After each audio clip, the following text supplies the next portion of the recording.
Oh, not too long ago, Viltrox came out with this magnificent lens, the 135 f1.8 Lab Series lens. This is so great, especially for the price. It really shook things up, and this is my go-to 135 lens. But Sigma, they won't stand for that. Oh no, they decided to come out with a 135 art lens of their own, but this is not 1.8. This is 1.4. Sigma thinks you need more bokeh in your life, and they are providing it. But this lens is considerably more expensive than the Viltrox, so let's see if it's worth it to you. Oh my, the lens wars have begun, and I'm here for it.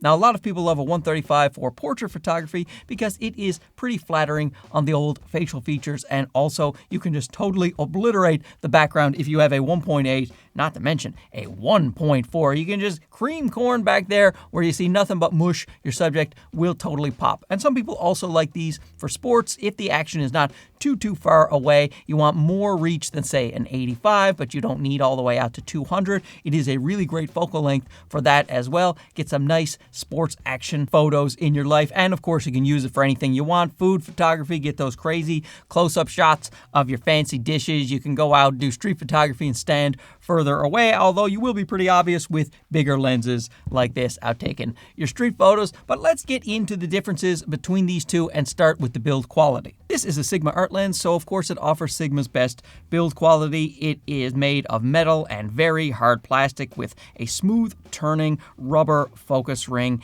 It has an aperture ring that can be declicked or clicked. It can also be locked into place. You also have an autofocus to manual focus switch and 2 focus hold buttons. Now, Sigma has decided to use a boot on this lens, which will be better for weight distribution if you are putting this on a tripod. It has an Arca Swiss compatible foot, and it has a little 1/4-20 thread as well. Now, you can remove the metal boot if you want to save some weight, but I think it does make the lens a whole lot less attractive. You have a very large 105mm filter thread. The lens is weather resistant from dust and moisture and comes with a very premium push button circular lens hood that certainly adds a lot of size to your lens when it is on. The Viltrox Lab also has an excellent build quality made of very hard plastic like a G Master lens. It does have a smooth turning rubber focus ring. It has an aperture ring that can be clicked or declicked. However, it does not have any of the external markings, so you have to look at the little LCD screen to see your aperture. The little LCD screen can also show you focus distance, so some people may really like that, especially in low light environments. You have 3 ranges of autofocus to help the lens. You have an autofocus to manual focus switch and 2 focus hold buttons. The lens is weather resistant with a generous rubber sealing gasket at the back. You have a much more common 82mm filter thread and a circular lens hood that is not push button, it is just regular application. Comparing the two lenses without the lens hoods, and especially without the boot on the Sigma, they're actually pretty comparable in size. But when you use the lens hoods, which I would recommend you do if you are going to use these lenses, because they have large front elements and you don't want too much light creeping in there. So a lot of people are going to use these lens hoods, and with the boot and the lens hood, the Sigma is significantly bigger looking. In terms of weight, the Viltrox is 1,305 grams with its lens hood, and the Sigma with the lens hood and boot is 1,545 grams. So this is more than 200 grams heavier. You do feel it in the hand. Now, you can take off the boot, and without the boot, it's 1,441 grams. So still heavier by 140 grams than the Viltrox. So whichever way you slice it, Sigma is a bigger and heavier lens, and the Viltrox was already a pretty big and heavy lens. Now, in terms of my personal preference, I like that the Viltrox is smaller, lighter, and has no boot, but I do really enjoy the regular aperture ring on the Sigma. I wish that the Viltrox had one of those aperture rings instead of the LCD screen. That is just a personal preference of mine. However, I don't like having this boot on here for the way I shoot. But depending on how you shoot, you may much prefer the boot. Now, since we have a 1.4 versus a 1.8, let's go ahead and take a look at the bokeh and what you can expect the difference to be. And as you can see, the Sigma is just nothing back there. It's ethereal. It is gone. It is crazy. The Viltrox is plenty bokeh for me. In terms of background blur, I am happy with the amount I get out of a 135 1.8. But if you want that little bit extra, my goodness, look at that 1.4. And the bokeh is smooth and pleasing on both lenses. Great fall off from things that are in focus to out of focus. Zero complaints here with the bokeh. And the bokeh balls, so great. Nice, round, and clean. Sigma's always done bokeh balls fantastically, and now so does Viltrox. So I certainly wouldn't be picking one of these lenses over the bokeh balls. Wonderful balls on both of these lenses. Autofocus. Now, both use the latest technology for each company, the VCM motors for the Viltrox and the HLA motors for the Sigma, and both lenses are great at autofocusing for a 135. Snappy, responsive, no real hesitation, no complaints with the autofocus. But if I had to pick one over the other in terms of confidence, I would go with the Sigma. I have no trouble autofocusing with my Viltrox lens. Don't get me wrong, every time I snap a photo, it seems to do exactly what I want, but there seems to be just a little bit extra assuredness with this Sigma lens, especially if you are tracking a subject. I find it's easier to touch and hold on my Sony and track with the Sigma lens compared to the Viltrox. Again, no real complaints with the Viltrox. It just felt like the Sigma was a tad bit more confident. But when it comes to focus breathing, the Viltrox does edge out the Sigma here. The Viltrox has a little less focus breathing than the Sigma. Both of them show a moderate amount, but the Viltrox a little bit better. Now, with these fancy new autofocus motors, I should warn you, you do hear a little bit of clunking around in these lenses when they are powered off. So this is the Viltrox, and this is the Sigma.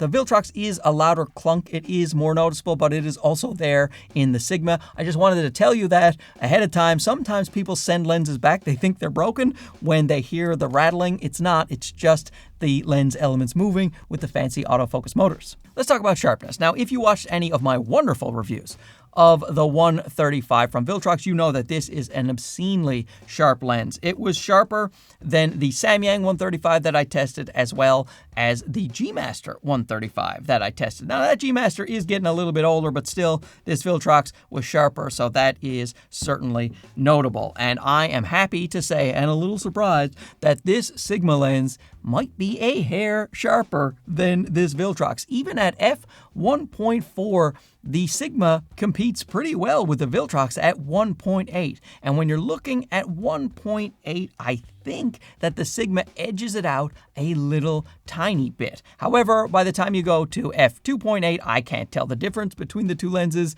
anymore. So I wouldn't choose the Sigma necessarily over the Viltrox for sharpness, but it is amazing how sharp it is.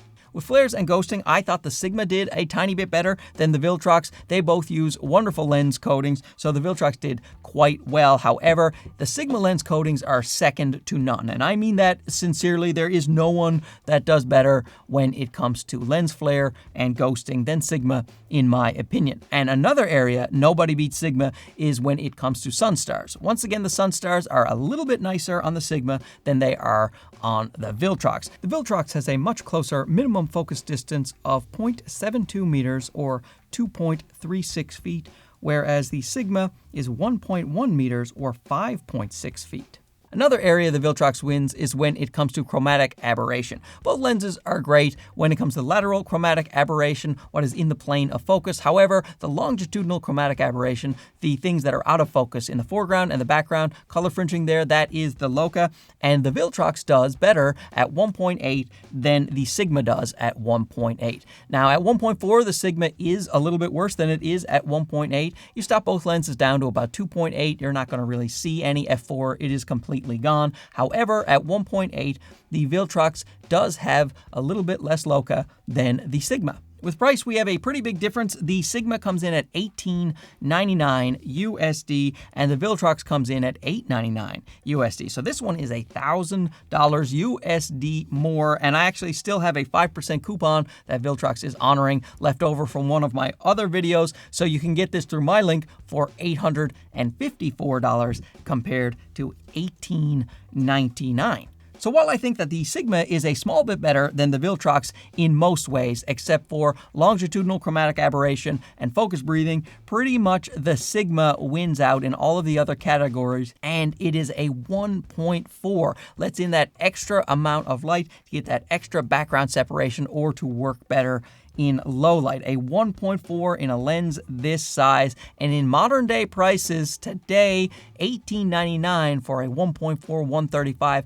It's not really crazy. It's just much more than this 135 1.8. So you have to decide if you're getting a 135, is the 1.4 and the small upgrades in some categories worth it to you compared to the Viltrox? And if I was given a choice of both lenses for free, I would choose the Sigma 1.4, but they're not free, so spending my own money with the amount I shoot a 135, I would choose the Viltrox. But that's just me. Let me know down below, what would you decide between these two and why. We can have a nice little discussion about it. Thanks for watching this. Talk to you again soon. Okay, bye-bye.